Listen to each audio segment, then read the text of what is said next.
brother, a good friend, and I want to go ahead and welcome up Derek Brown. Good evening. Thank you, Ada. I'd like to introduce myself. My name is Derek Brown. I'm come from Arizona. I'm Diné. My clans is Sanjikine, Ishne, Tachini, Basishin, Sitnajini, Shache, Kiani, Shanala. So, like Ada said, I'm not a poet. You know, I kind of express myself through video. You know, I usually tell people like I'm a digital storyteller. You know, I like to tell stories through video. You know, and so that's kind of like my passion and the thing I like to do.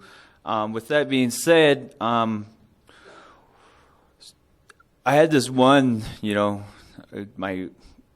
the collective members always tease me like, "Hey, Derek, when you gonna write? You know, when you gonna put out a poem? You know?" And so I'm like, I don't know. You know, I sat down one day and just out of the air, I came with this poem. And I was like, it kind of started like, I'm a moth, and that's kind of where it ends. So they always ask me like, hey, did you ever finish your moth poem? I'm like, nah, man. It's like, just forget it. I didn't know what I was thinking that day, but maybe one of these days, with these workshops, I help out with the youth. It might inspire me to write, and kind of be creative in that way.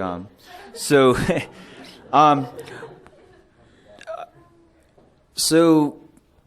back in 2008, I was in my digital documentary class at the University of Colorado, and I needed a documentary project to do. And so I was running through all these ideas, of which I do my documentary on. And I ran into a pretty good friend of mine, Darius Smith, and he told me about this event that's going to be going on in like 2 weeks. And so I kind of, learned a bit more about, what this event is going to be about.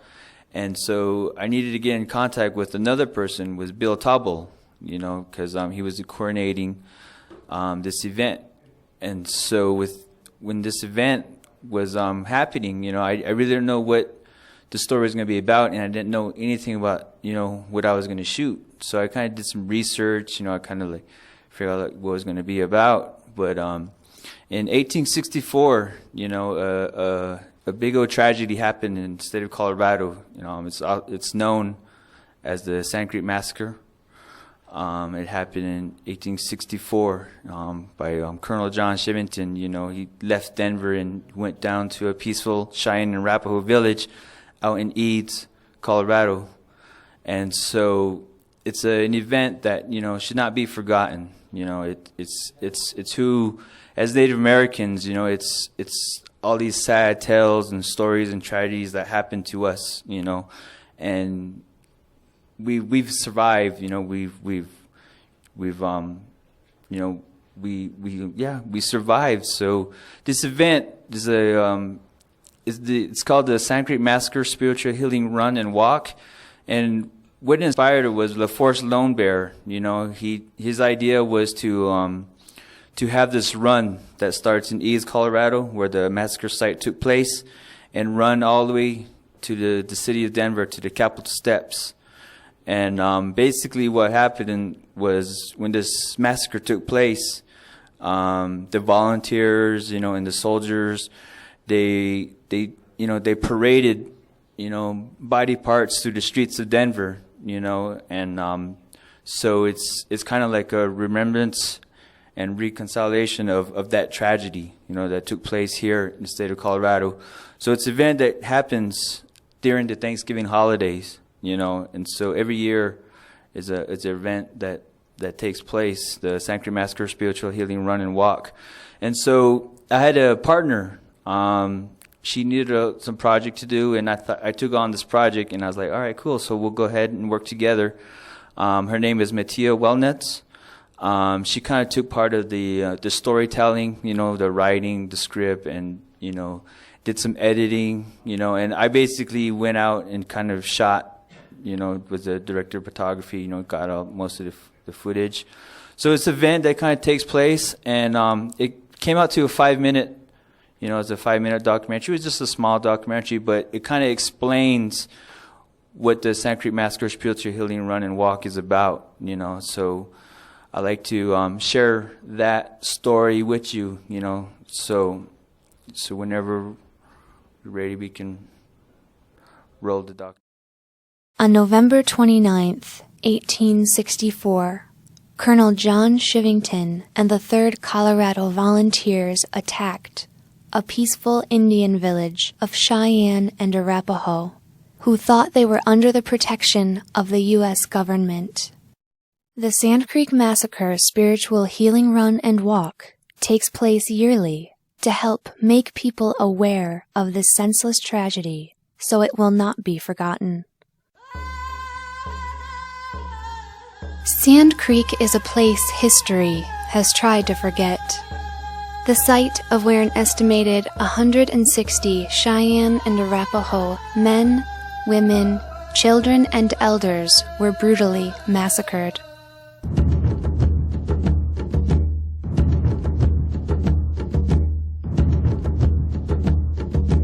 Gold is what brought white settlers to the land of the Cheyenne and Arapaho.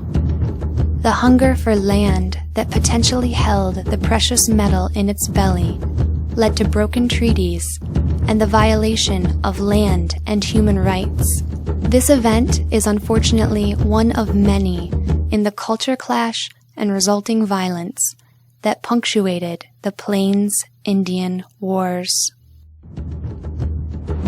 The stories and in the history of Sand Creek Massacre has been pushed aside. Many of you don't learn it in your schools. The schools that I went to didn't teach it. To cultivate awareness in the youth and keep the memory of Sand Creek alive, the Sand Creek Massacre Spiritual Healing Run and Walk was created by LaForce Lee Lone Bear. LaForce Lee Lone Bear. Now in its 10th year, it is a way to move forward, reconcile, and heal. I'm the one that started the healing run in memory of our ancestors that were massacred at the site. The Sand Creek Massacre Spiritual Healing Run and Walk is a prayer. The Sand Creek Massacre Spiritual Healing Run and Walk is not a race. The Sand Creek Massacre Spiritual Healing Run and Walk is a commemoration for the victims and survivors of the massacre and for the healing of ancestral homelands. We talk about the power of place in the National Park Service. I've never stood anywhere where I have felt more humbled and in some sense not alone. We all have a connection to the lessons of Sand Creek. And so, in tracing those lessons back, runners are transported to the site, some driving from as far as Oklahoma so they can return to where the massacre took place. Taking turns running with the ceremonial Eagle staff, primarily Cheyenne and Arapaho youth, ran nearly 18 miles the first day from Eads, Colorado. And from Lyman, they continue their run on the following day. On the eve of the runners' return to Denver, a candlelight vigil is held outside the Denver Art Museum, where the contemporary wheel sculpture stands, created by Cheyenne Arapaho artist Edgar Heap of Birds. We are always returning back home again. This phrase, a part of the sculpture, sums up the history of Sand Creek. 2008 marking the return of the repatriated ancestral remains of those massacred to the Sand Creek historical site.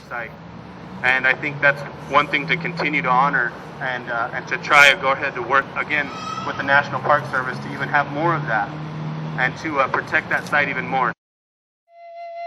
On the third day of the Sand Creek Massacre Spiritual Healing Run, an honoring ceremony for Captain Silas Soule and Lieutenant Joseph A. Kramer took place at Riverside Cemetery, where the graves of the two men reside. Both men disobeyed orders to attack the Cheyenne Arapaho camp against the orders of the infamous Colonel Shivington. Silas Soule lost his life, was assassinated in the streets of Denver for writing the letter that he wrote and giving the testimony that he gave. And that's why we honor him here today. From the cemetery, the run continues on, stopping at 15th and Arapahoe, where there are future plans to erect a sculpture in Silas Soule's honor. The Sand Creek Massacre Spiritual Healing Run finally concludes at the Capitol building, where runners and supporters alike gather on the Capitol steps, so that not only those directly descended from Sand Creek can heal, but that anyone seeking healing can participate in the event. In spite of the past that caused great loss and created a wound, they now travel hundreds of miles to heal. They stand on the Capitol steps in the 21st century, keeping the past alive, singing the same song that White Antelope sang the day he was shot down, so that the lesson of culture clash and violence can be learned from and not forgotten.